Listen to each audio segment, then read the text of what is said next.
Grande piazada, como prometido, hoje a gente vai dar um início aí a uma série de episódios envolvendo água cervejeira. Antes da gente começar a brincadeira, vamos estabelecer aqui a regra do jogo e colocar as cartas na mesa, né? A primeira coisa, é importante deixar claro para vocês que eu não sou nenhum especialista em água, ou seja, eu não sou nenhuma sumidade em água, tá?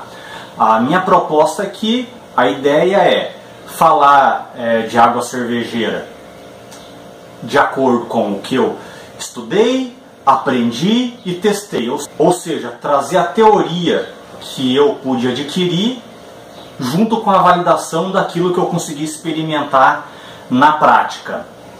Assim sendo, o que a gente vai abordar aqui não é um nível avançado, conforme eu já disse, eu não sou nenhum especialista e a minha ideia é falar o menos possível, porque quanto mais a gente fala, maior a probabilidade de falar uma besteira, e também nem tão básico. Então a gente vai estar aí num nível intermediário. Por quê? Porque eu vou tentar aí condensar, sumarizar tudo aquilo que eu sei, principalmente usando uma linguagem que seja uma linguagem de fácil interpretação para o cervejeiro, que ele consiga pegar isso e usar no dia a dia fazendo a cerveja. Porque às vezes a gente carrega muito em conceito técnico e nem todo mundo tem a facilidade de entender e de compreender essas notações, principalmente as terminologias químicas. Eu sou sincero em falar para você aqui que eu sempre fui uma negação em química, e toda vez que eu tenho que dar alguma coisa que envolve o assunto, eu tenho muita dificuldade para entender. Então, vou tentar aí, fazer uma tradução de uma forma mais simples possível daquilo que eu consegui aprender e daquilo que eu consegui aplicar. Bem, então como vai ser a estrutura dessa série? Como eu disse, a gente vai dividir em episódios. Por quê? Porque juntar todo o assunto em um único vídeo ia ficar um vídeo muito grande e desorganizado. Então a ideia de dividir em episódios também é para deixar os conteúdos de uma forma mais organizada, de maneira que cada um vai lá e pincele aquilo que for do seu interesse em um dado momento. Falando da água cervejeira, então o que a gente vai falar vai ser da composição dessa água e também das características dessa água. E depois como que a gente manipula essa água. Manipula isso de forma simulada, através de ferramentas, e na prática, ou seja, quando a gente está fazendo a nossa cerveja. Como eu disse, a gente vai manipular a água, a gente vai trabalhar essa água, a gente não vai abordar o tratamento de água, porque seria algo extremamente complexo e não é viável você tratar a água em condições caseiras. Nesse primeiro episódio, então, a gente só vai fazer uma pequena introdução do que é a água cervejeira. Quando eu era mais piazote, o pai tinha um bar e eu ajudava o pai a cuidar do bar, sabe? Ficava lá e escutava os caras que estavam bebendo cerveja, falar e tal. E eu ouvia muita galera dizer que a água da cidade tal deixava uma cerveja melhor do que a mesma cerveja de uma outra localidade. Enfim, a gente escutava muito isso. E agora, fazendo cerveja, você vai estudando e a gente vê que isso é meia verdade e meia mentira. Por quê? Porque realmente a água de uma localidade para outra, ela tem uma composição química diferente, né? Então ela tem substâncias diferentes de um lugar para outro. Então isso é verdade. A mentira é que hoje você consegue trabalhar por aproximação à área de praticamente qualquer parte do planeta em condições caseiras com uma simples manipulação correta de produtos químicos. E aí, uma pergunta que todo mundo faz, realmente eu preciso manipular a água? Eu preciso trabalhar essa água? Um amigo meu, quando eu estava ali me decidindo se eu queria começar a trabalhar, manipular a água, ele me falou: eu manipulo a água, mas eu não vejo diferença. E aí eu fui ficando muito em dúvida com isso. Será que realmente vale a pena você manipular a água? E aí eu fui estudar. E ele falou que ele não via diferença, principalmente em questões sensoriais, sabor, enfim, ele não via. E aí eu fui estudar, a teoria traz pra gente que manipular a água traz uma série de benefícios para a tua cerveja. Ela vai aumentar a tua eficiência, ela vai deixar a tua cerveja mais clara, porque vai tornar mais eficiente também a precipitação de partículas, ela vai enfatizar certas características da tua cerveja, ela vai melhorar a fermentação, enfim, então tem uma série de ganhos aí que você trabalhar a água de forma correta, ela vai trazer um conjunto interessante de benefícios para o teu produto final. Agora, a água, ela não é milagreira. Eu costumo dizer que isso daí é um ajuste fino. Por que um ajuste fino? Porque se tu tem uma cerveja ruim, ela não vai ficar, tua cerveja não vai ficar boa simplesmente porque você jogou uma coisa ou outra na água e achou que aquilo vai fazer uma cerveja que não é boa numa cerveja ótima. Agora, ela é um ajuste fino no sentido de se você tem uma receita que tu já confia, que você já sabe que ela é boa, ela vai tornar sim a tua cerveja uma cerveja de qualidade melhor, uma cerveja muito mais atrativa. E isso eu pude comprovar nos experimentos que eu venho fazendo ao longo do tempo, a partir do momento que eu resolvi tratar a água. E como eu disse, o principal ganho no que diz respeito a questões sensoriais na manipulação da água são para receitas onde você quer enfatizar características extremas, por exemplo, uma cerveja com a pegada maltada, tipo uma barley, uma cerveja com drinkability, um amargor insinuante, mas uma cerveja seca, tipo uma dry stout, ou então uma cerveja que você quer enfatizar a lupulagem, tipo uma IPA. Nessas cervejas, uma manipulação correta da água traz um ganho evidente e notório. Chegando à parte final da nossa introdução, a água que a gente vai usar para fazer cerveja. A água que a gente usa não é água pura, ela tem uma composição. De uma forma geral tem minerais e gases. Não vou falar disso agora, isso é assunto para o próximo episódio, mas não é água pura. Então quando eu vou manipular essa água, eu preciso conhecer a composição dessa água. E aí, em condições caseiras, a gente só tem praticamente um caminho para conhecer essa água, para poder manipular ela, que é através de um laboratório. Então, você pega a tua água que você quer usar, manda para o laboratório vai analisar e vai dizer o perfil da tua água. E a partir daquilo, você faz as correções por adição que você precisa fazer. Dá para fazer isso em casa? Dá. Mas aí você vai ter que depender de um investimento em equipamento para descobrir o perfil da tua água, além de ter todo um estudo para poder conhecer a teoria para descobrir coisas nessa água. Eu não estou nesse nível de poder fazer esse tipo de investimento e muito menos de entender esses equipamentos e os fenômenos, enfim, que estão por trás dessa análise de perfil da água. Então, o caminho é você mandar para um laboratório. Agora, isso tem um custo. A minha água eu mandei analisar e, por exemplo, teve um custo perto de R$300. E aí esse custo, ele te ajuda a decidir da onde tu vai usar a água para fazer a tua cerveja, que é essa parte final que nós vamos falar. Porque lidar com água é caro. Eu comecei o vídeo falando que a gente não ia tratar água. Por quê? Porque tratar água é ainda mais caro. É um processo mais caro. Então, quais seriam as alternativas de água que nós teríamos para usar aí? A primeira que vem na cabeça é a água da chuva. Só que o que acontece? A água da chuva, ela tem um problema. A gente não é potável. Porque para fazer cerveja, a gente tem que trabalhar com água potável.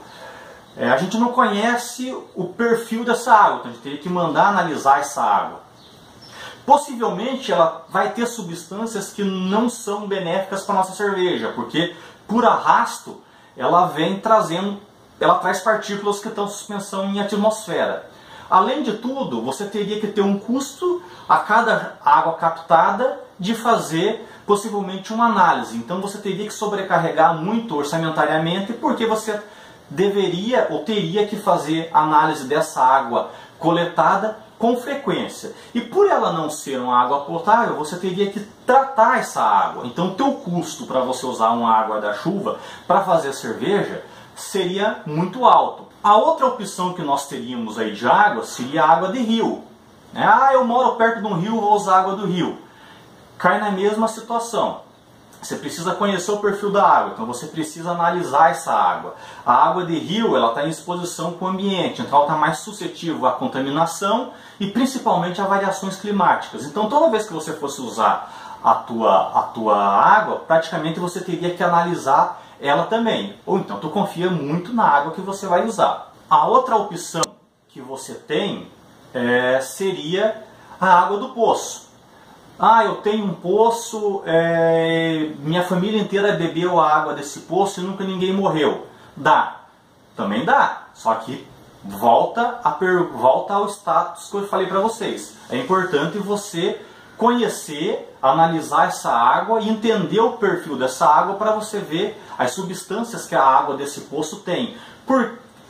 Porque assim, de uma forma bem geral, a água ela tem substâncias que interessam e substâncias que não interessam para a gente, principalmente considerando a quantidade de cada uma dessas substâncias que interessam e não interessam. Por exemplo, não é interessante uma água que tenha alumínio em grandes quantidades, ferro em grandes quantidades. Então essas coisas você precisa descobrir. Você tem certeza que a água do teu poço não tem excesso de ferro, excesso de alumínio? Por isso que é importante você analisar essa água. Se você analisou e não tem problema nenhum, aí bora usar. De todas as fontes de água aí das que eu falei e as outras duas que eu vou falar posteriormente, a menos suscetível a mudanças, a água que sofre menos alterações é a água do poço. Então se você analisou e você conseguiu ter a clareza e a resposta de que essa é uma água boa para fazer cerveja e é uma água potável, é a melhor água que tem para se usar. As outras duas opções, que é o que eu vou focar daqui para frente, são a água corrente e a água mineral. Por que eu vou focar nessas duas? Porque são água potável. Porque são águas que já estão em condições do consumo humano. Então eu já sei que eu já elimino uma parte do problema. As substâncias que não são interessantes para mim, para o ser humano e para a nossa cerveja, eu já sei que essa água não tem. O que vai acontecer é que agora eu vou corrigir as deficiências dessa água. Até porque a gente vai manipular essa água por adição. A gente não vai tirar a característica dela, a gente só vai adicionar. Poderia tirar? Poderia. Disso eu falo lá no final do vídeo. Mas a gente vai manipular essa água por adição. Eu já falei de 3 fontes. A chuva não é adequada. De rio, se você não tiver condição de tratar com essa água, a tua água também não é adequada, tal qual a água da chuva. Poço, que já é um pouco mais confiável, desde que você tenha uma análise dessa água que diga que essa água é boa, é uma água mais confiável. E agora a gente vai para a quarta, que é a água da rede, que é a água que a gente bebe, é a água que a gente consome. Essa é a água que eu uso, por exemplo. Eu faço algumas correções no sentido de elimino o cloro, que eu vou falar disso mais para frente, porque o cloro não é interessante que vá para a nossa cerveja. E depois eu trabalho essa água por adição de sais, que a gente vai falar também um pouco mais para frente. A outra água, que é a quinta água, seria a água mineral, aquela que a gente compra no supermercado, distribuidora de bebida, enfim. Qual que é a vantagem da água mineral? É que ela já vem no rótulo as características da água, então você não precisa analisar. É óbvio que você precisa confiar no que está escrito no rótulo daquela água. Mas ali você já tem todas as informações que você precisa e você manipula a tua água a partir dessas características. Na água corrente, a água da rua, você precisa também pegar essa água e mandar analisar. Ah, você mandou analisar essa tua água? Mandei analisar, hoje eu tenho o perfil da água, mas aí vem aquela pergunta, mas e a água não muda? Muda, mas pelo que a gente escuta aí, a tendência é que tem uma variação muito pequena na água da rua de um período para outro. Existe possivelmente grandes variações em época de seca e em época de chuva. Então o ideal é você ter pelo menos 2 análises de perfil da água 2 vezes no ano, no calor e no inverno, e aí você trabalha com uma confiança, aí, com um pouco de desvio aí, nesse perfil da tua água. Então a água que eu uso é a água da rua. Por que você usa água da rua? Porque aí é uma decisão que você tem que ter. Para eu usar a água da rua, tive que investir em filtros para tirar o cloro e tive que investir em conhecer o perfil da minha água. Se eu usasse água mineral, eu não precisaria investir nos filtros e não precisaria fazer análise. Aí você tem que botar na balança quanto que você gasta de água mineral e quanto que você gasta em filtro e também em análise, para ver se uma coisa compensa a outra. Eu optei por usar água da rua, porque a água mineral aqui na minha cidade é extremamente cara. Então, ao longo de 1, 2 anos, o investimento que eu fiz para entender as características da água que eu uso, aqui a água da rede, da companhia de abastecimento, se paga com 1, 2 anos. Então, para mim, financeiramente, foi mais vantagem entender o perfil da água da companhia de abastecimento. Em outros lugares eu vejo o pessoal falar que a água mineral é muito barato. E aí não vale. Nesse caso não vale a pena você gastar com análise e comprar filtros para eliminar o cloro da tua água. E é melhor você trabalhar com água mineral mesmo, que se paga simplesmente você pelo baixo custo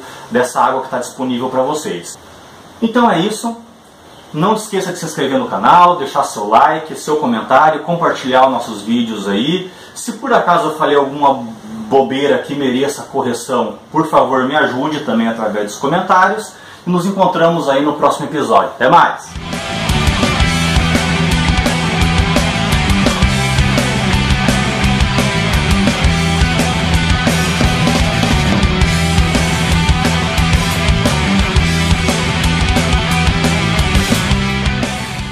Vamos para a segunda da noite.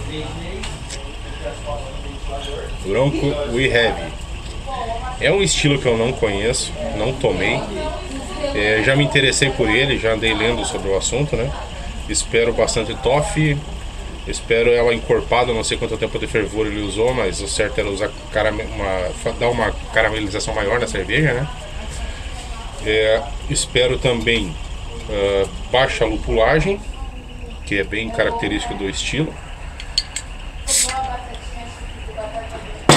Carbonatação excelente, como a maioria das Bronco, né? A cor já acertou em cheio. Olha que coisa linda.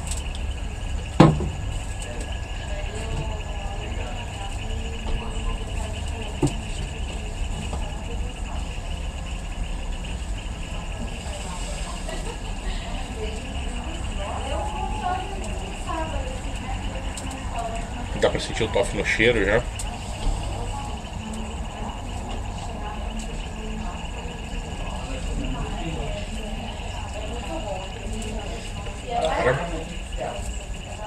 Sente o dulçor, a caramelização dos açúcares, sente o corpo dela.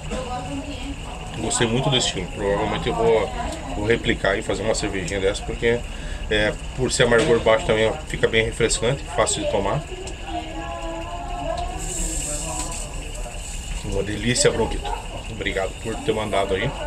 Tô pegando leve. E tenho mais umas 18 para tomar na sequência. Valeu, valeu.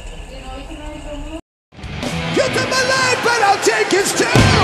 You fire must get better, run your